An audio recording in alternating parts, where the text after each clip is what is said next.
నమస్తే అండి. ఈరోజు నేను 1984లో నేర్చుకున్న చేపల కూర గురించి చెప్తున్నానండి. ఇది మా ఇంట్లో మా పిల్లలకి చాలా ఇష్టం అండి. అందరికీ ఇష్టం ఈ కూర. ఈ కూరకి ఒక చరిత్ర ఉందండి. మేము 84లో మన అసెంబ్లీ దగ్గర ఉండేదండి హిందూస్ అని. ఆ హోటల్లో గురువారం నాడు అమ్మేవారు ఈ కూర. అది తెచ్చి నేను మా పెద్దమ్మ గారు అమ్మాయి ఇద్దరం కలిసి తినేవాళ్ళం. తిని దీంట్లో ఎంత బాగుంది, మనం వండిన కూరకి దీనికి తేడా ఏంటి అని మేము అలా ఒక 5-6 సార్లు తెచ్చుకుని తిన్నాక గానీ మాకు తెలియలేదండి దాంట్లో టేస్ట్ ఏంటి అనేది. సో మీకు చెప్తున్నానండి ఈరోజు.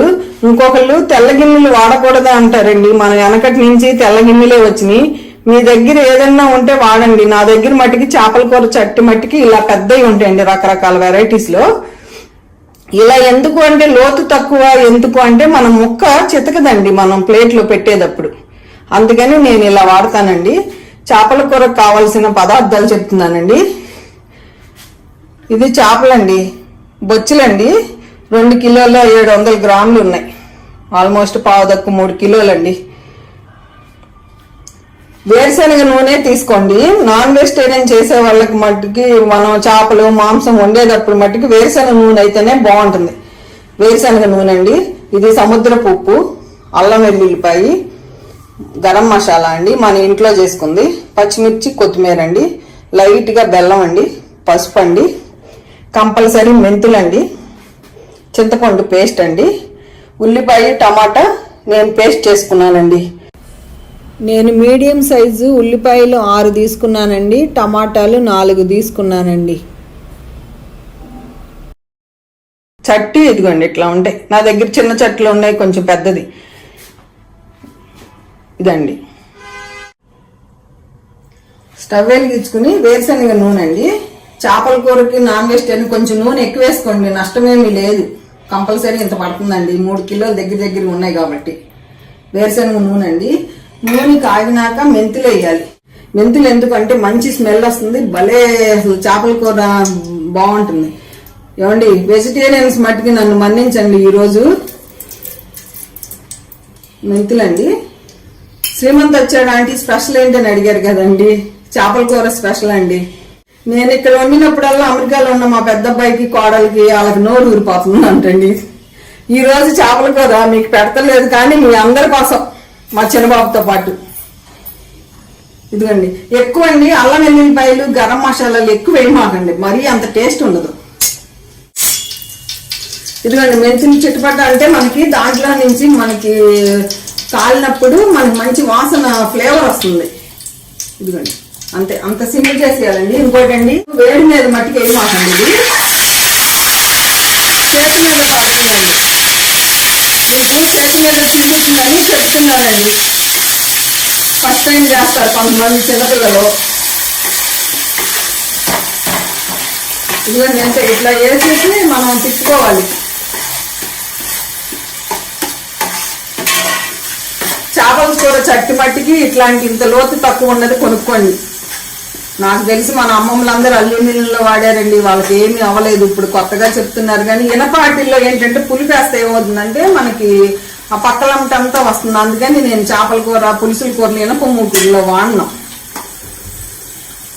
దీనికి నేను కరేపాకు ఏమేనండి. ఇట్లా ఏగుతూ ఉన్నప్పుడు నేనేం చేస్తానంటేనండి, మీ ముందే మీకు చూపిస్తున్నాను. పచ్చిమిర్చి అండి, చాలా టేస్ట్ బాగుంటుంది.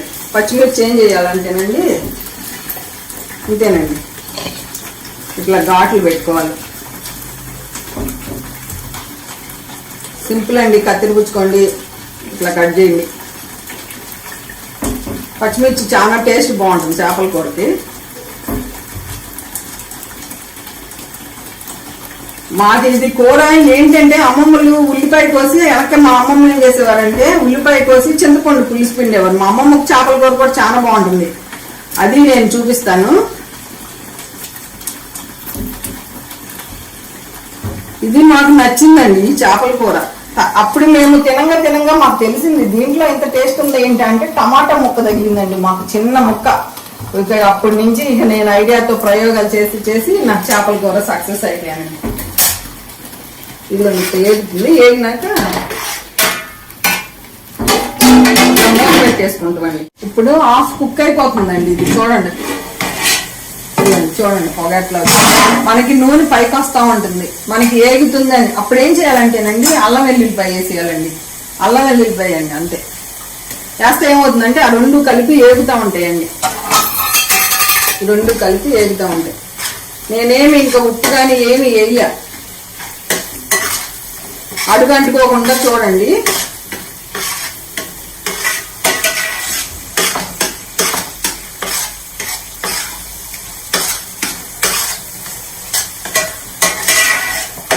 అంటే అది వేగుతుందండి. మళ్ళీ మూత పెడుతున్నానండి నేను. అల్లం వెల్లుల్లిపాయ బాగా ఏగాలి, పచ్చి వాసన పోవాలండి. ఉల్లిపాయ అల్లం వెల్లుల్లిపాయ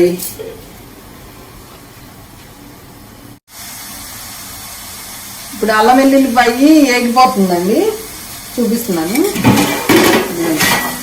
మనకేంటంటే నీరు ఎక్కువ లేనప్పుడు ఇదిగోండి చూడండి నూనె ఇట్లా పక్కకు వచ్చేస్తుంది. మనకి ఏగిందని గుర్తండి, ఏగిపోయింది కరెక్ట్గా. చూసారండి, అడుగంటుకోకండి మాకండి. చేపల కూర ఈ ఉల్లిపాయ ఏగేంత వరకు మాత్రమే ఈ గెరిటి వాడుతున్నానండి, గుర్తుపెట్టుకోండి. మనం తిప్పుకోవడానికి ఇక అన్ని వేసినాక గెరిటి వాడకూడదు. ఇంకోటి చేపలు కడిగేటప్పుడు బాగా కడిగేసి నిమ్మకాయలండి, ఇన్నిటికి నేను 2 నిమ్మకాయలు ఈ సముద్రపు ఉప్పు వేసి బాగా కడిగేసానండి. ఎందుకంటే నీసు వాసన ఉండదు, గుర్తుపెట్టుకోండి. నాన్ వెజిటేరియన్ ఏది చేసినా నిమ్మకాయ వాడండి, చికెన్కి కానీ ఎట్లకైనా స్మెల్ అనేది ఉండదండి. ఇది ఒక టిప్ అండి. ఏమండి నేను మీ అందరూ నాకు తెలిసింది మీరు నేర్చుకున్నారనుకోండి, మీరు కూడా హ్యాపీగా వండి పెడతారనే ఆశతోనే నేను చెప్తున్నానండి. ఇప్పటికే నేను చూపించిన చాలా మంది అడుగుతున్నారు, ఆంటీ గారు కొన్ని వంటలు చేయండి అని. తప్పకుండా మీకోసం నాకు తెలిసినవి అన్నీ చూపిస్తానండి. ఇదిగోండి వేగిపోయిందండి, ఇది ఇంకా చాలండి. వేగిపోయినాక ఏమండి కారం ఏం చేయాలంటేనండి మన కూర కారం వేసుకోమానండి. ఇది పచ్చి కారం అంటారు, డైరెక్ట్ మన ఎనిమిది మిల్లికి పట్టిస్తే వచ్చేది. ఇది పచ్చి కారం అండి.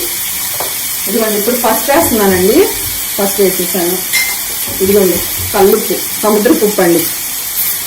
నాకు తెలుస్తుందండి, నేను చెప్తా ఎలా టేస్ట్ చూడాలని కూడా చెప్తా. సుమారు 2 కిలోలు 700 గ్రాములు కదండి, కిలోకి నాకు 1 పావు అట్లా పడుతుందండి. 2 నేను చెప్తాను చూస్తున్నా, 3 కొంచెం వేస్తున్నానండి. వేసినాక మనం చూసుకుందామండి. ఇది ఎలా చూసుకోవాలి టేస్ట్ కూడా నేను చెప్తాను. అన్నీ దీంట్లోనే వేసేయాలండి. ఇదేనండి చేపల కూరకి నేను చేసుకునే పద్ధతి ఇది.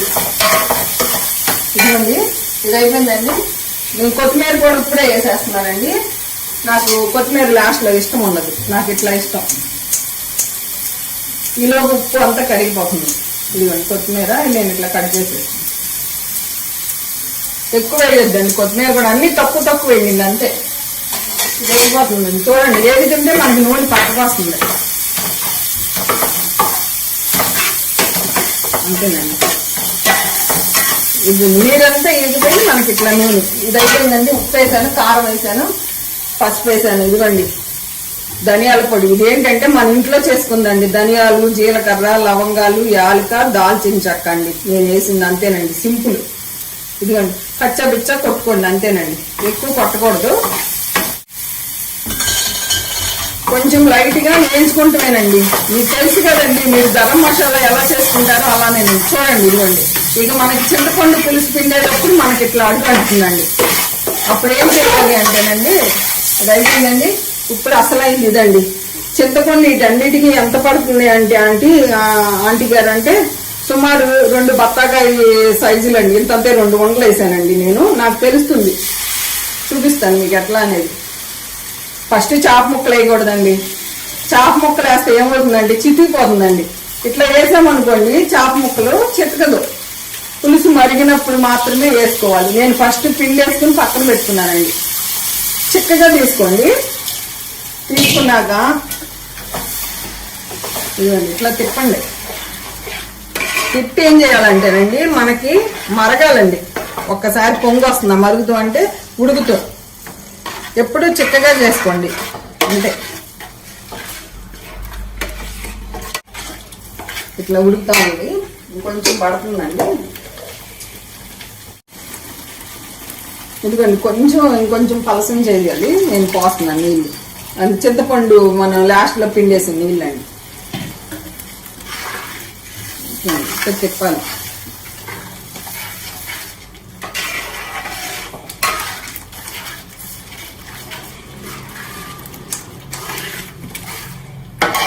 ఒక్క ఉడికి రానిద్దామండి. మూత పెట్టి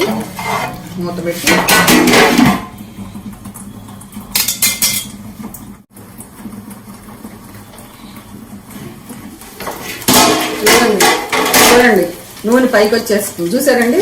అంతేనండి. ఆ టైంలో మనం రుచి చూసుకోవాలండి. ఈ టైంలో రుచి చూడాలి.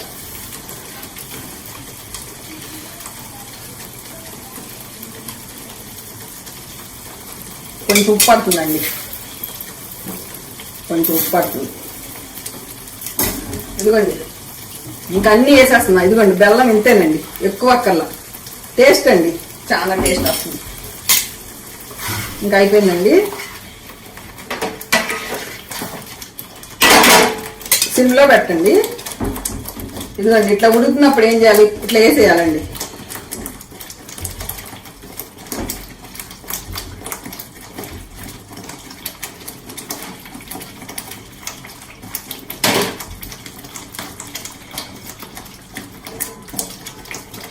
ఏమండి తోలు ఉంటేనే కూర పులుసు కూడా రుచి అండి. గుర్తుపెట్టుకోండి, తోలు తీమాకండి. నేను ఎన్ని ప్రయోగాలు చేసి చెప్తున్నానండి. తోలు మట్టికి తీమాకండి. తలకాయ ముక్కలు ఉంటాయి చూడండి, అవి కూడా వేయండి. లేడీస్కి చాలా అందరికీ మంచిదండి. ఇప్పుడు డాక్టర్లు ఏం చెప్తున్నారు మనకి, ఫిష్ ఏం బాగా తినండి అని చెప్తున్నారు. ఇప్పుడు ఇట్లా వేసేసాం కదండి, వేసినాక మట్టికి మనం తిప్పకూడదండి. గెరిటితో ఇట్లా పుచ్చుకోవాలండి రెండు. ఇట్లా మీ అందరికీ తెలుసండి, మీ అమ్మగారు, మీ అమ్మమ్మలు, నాయనమ్మలు అందరూ చెప్తారు. ఇదిగోండి ఇట్లా తిప్పి అంతేనండి. ఇట్లా తిప్పేసి నేను మూత పెట్టేస్తా. మూత పెట్టి 10 నిమిషాల తర్వాత మరలా తిప్పుతానండి. మీకు ఇలా గుడ్డతో తిప్పుతూ రాలేదనుకోండి, వేసినాక 5 నిమిషాల్లో మనం ఒకవేళ ఇట్లా గెరిటి పెట్టుకుని మీకు తిప్పుకోవాలనిపించిందని తిప్పుకోండి. అప్పుడేమవదు. ఉడికినాక మట్టికి తిప్పమాకండి. ఇప్పుడు తిప్పినా ఏమవదు. మీరు నేర్చుకుంటారని చెప్తున్నానండి. అంతేనండి. ఎప్పుడైనా ఇంతే, ఇట్లా తిప్పుతామేనండి.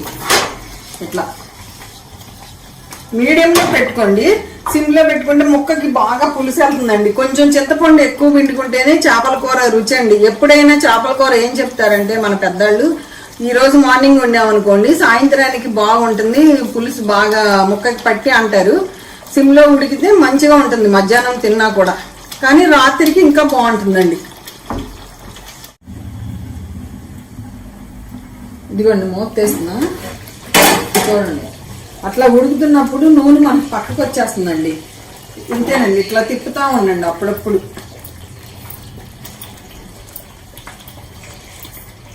ఇట్లా తిప్పుతా ఉంటామేనండి. బాగా చిక్కబడిపోయి మనకి నూనె బాగా పక్కకు వచ్చేసింది అనుకోండి, ఇంకొకసారి రుచి చూసుకోండి. కంపల్సరీ రుచి ఎందుకు చూడాలంటే మనకు తెలిస్తేనే కదండి దాంట్లో ఏం తగ్గింది అని తెలుస్తానికి.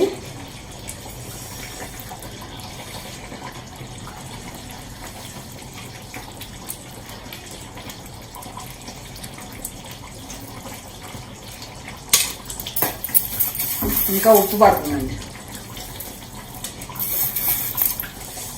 సరిపోయింది. ఏమండి కారము నేను కిలోకి ఇదిగోండి ఇట్లాంటి దాంతో 1 స్పూన్ అయితే సరిపోతుంది కరెక్ట్గా. ఇది నేను ఇంకేయలేదండి. కారం చాలండి, కరెక్ట్గా సరిపోయింది కారం. నాకు ఉప్పు తగ్గింది అంతేనండి. ఇదిగోండి నేను మంట చూడండి అంతే పెట్టాను. మనం ఎప్పుడు కొంచెం సిమ్లో ఉంచుకుంటేనే మంచిదండి, బాగుంటుంది. ఇది తొందరగా అయిపోయే కూరేనండి. చేపల కూర తొందరగా అయిపోతుంది. అంతేనండి. మూత పెట్టేసి మనకి నూనె పక్కకు వచ్చి మీకు తెలుస్తుంది చూద్దాను. ఇదిగోండి మూత తీస్తున్నా. చూడండి నూనె ఎంత పక్కకు వచ్చేసింది.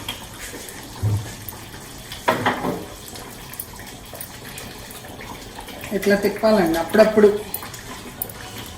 మొత్తం ఇదిగోండి ఇక్కడ కదలలేదు ముక్క. అప్పుడు ఏం చేయాలంటే మనం చట్టిట్టు తిప్పండి. ఈ ముక్క కదలట్లేదు చూడండి, చూపిస్తున్నా. కదిలిపోయింది. ఇంకొంచెం చిక్కబడితే బాగుంటుందండి. కొంచెం మీకు ఇష్టం, మీకు పలసగా కావాలి అనుకుంటే ఇది కరెక్ట్ సైజు. నూనె పైకి తేలిందంటే మనకు ఉడికిపోయిందని అర్థం అండి. నేను ఇంకొక 10 నిమిషాల నుంచి ఆపేస్తానండి.